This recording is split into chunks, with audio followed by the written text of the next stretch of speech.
At a time when telemedicine and telehealth are poised for rapid expansion, many state medical boards are doubling down on what appears to be their true purpose, enacting and enforcing anti-competitive measures to protect those already licensed in the jurisdiction.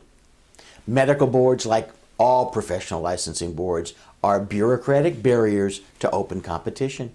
Sure, they justify their existence as protection of the public, but laws governing consumer protection don't necessarily require state licensure as opposed to state registration, as opposed to the even lesser deemed submission to state discipline.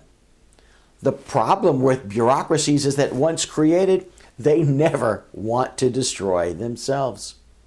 Somehow, protecting the jobs and the power of petty politicians outweighs the harm they cause to society. Yeah, the harm that they cause by way of higher prices and a restricted supply of regulated professionals. In the end, because the force of the future can't be stopped, that protection simply means that those within the protected class will be disrupted from outside of it as opposed to from within. Take a look, for instance, at what's going on in states like California. While the medical board is going about its job of protecting in-state physicians, the rest of the state bureaucracy wakes up to the fact that there is a physician shortage.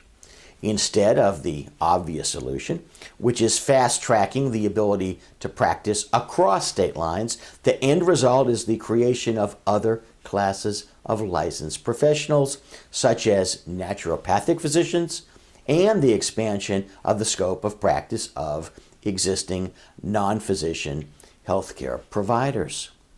It's time to stop the BS of medical boards, state bars, and other relics of the past, and to acknowledge what they are: officially endorsed engines of anti-competitive behavior. I'm not saying that we need to do away with consumer protection. I'm not saying that we need to do away with disciplining bad professionals.